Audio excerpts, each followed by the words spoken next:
Ya, pemirsa, JP Morgan merevisi proyeksi dan menyebut terdapat peluang 60% perekonomian dunia terjerumus ke jurang resesi pada penghujung tahun ini. Ya, pemicunya tak lain yakni kebijakan tarif yang diterapkan oleh Presiden Amerika Serikat Donald Trump yang dikhawatirkan akan menggerogoti kepercayaan pelaku bisnis dan memperlambat laju pertumbuhan ekonomi secara global.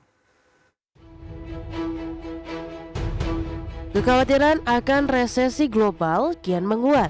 JP Morgan merevisi proyeksinya dan kini menimbang terdapat peluang 60% perekonomian dunia terjerumus ke dalam jurang resesi pada penghujung tahun ini.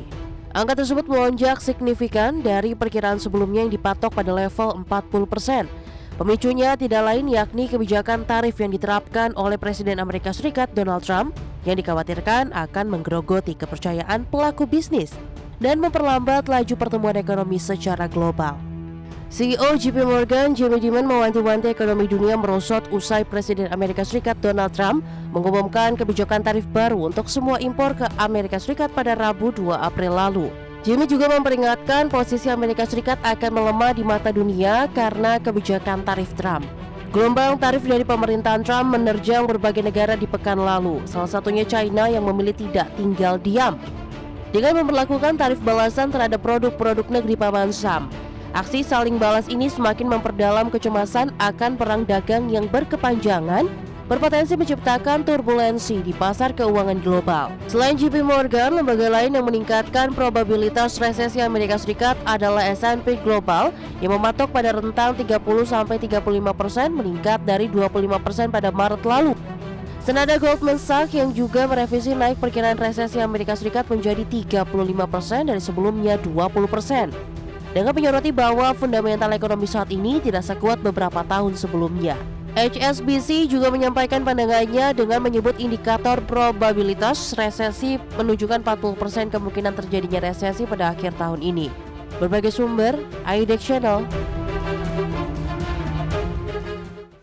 Ya, masih seputar tarif impor terbaru Trump, di mana ini juga mempengaruhi bursa global, salah satunya bursa ekuitas Wall Street, pemirsa, yang tersungkur pada perdagangan Selasa dengan S&P 500 mengalami aksi jual tajam dan ditutup di bawah 5.000 poin untuk kali pertama dalam hampir setahun setelah membalikan rally pagi yang kuat, sementara harapan investor memudar bagi penundaan atau konsesi tarif Amerika Serikat yang akan berlaku menjelang batas waktu tengah malam.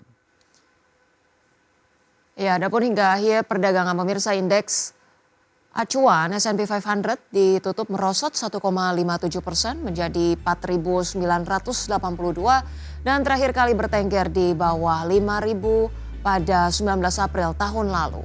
Sementara itu Dow Jones Industrial Average turun 0,84% menjadi 37.645, sedangkan Nasdaq Composite Index anjlok 2,15% menjadi 15.267. Dan pemirsa, selanjutnya kita bergeser ke bursa Eropa. Ya, dari bursa Eropa, bursa ekuitas Eropa bangkit dari posisi terendah dalam 14 bulan pada perdagangan Selasa setelah 4 sesi berturut-turut mengalami penjualan besar-besaran. Meski investor terus mencermati perkembangan ketika sejumlah negara menanggapi tarif Amerika Serikat yang luas. Indeks Pan Eropa Stock 600 ditutup melonjak naik 2,72% menjadi 486,91 setelah merosot lebih dari 12% dalam 4 sesi terakhir. Indeks acuan Jerman DAX melonjak 2,48% ke level 20.280, kemudian indeks FTSE 100 naik 2,71% ke level 7.910 dan CAC Prancis menguat 2,5% ke level 7.100. Ya, sementara itu pemirsa, pergerakan komoditas minyak WTI melemah 2,79% di level 57,82 dolar Amerika per barrel. Nikel menguat 1,2% di level 15.875 dolar Amerika per metrik ton. Emas menguat di 0,19% di level 2.995 dolar Amerika per troy ounce dan CPO menguat 0,52% di level 4.210 ringgit Malaysia per tonnya. Sementara itu dari pergerakan nilai tukar rupiah terhadap sejumlah mata uang utama terhadap dolar Amerika Serikat di level 16.853, terhadap euro di level 18.493, pound sterling di level 21.788 dan terhadap yen Jepang di level 116,67.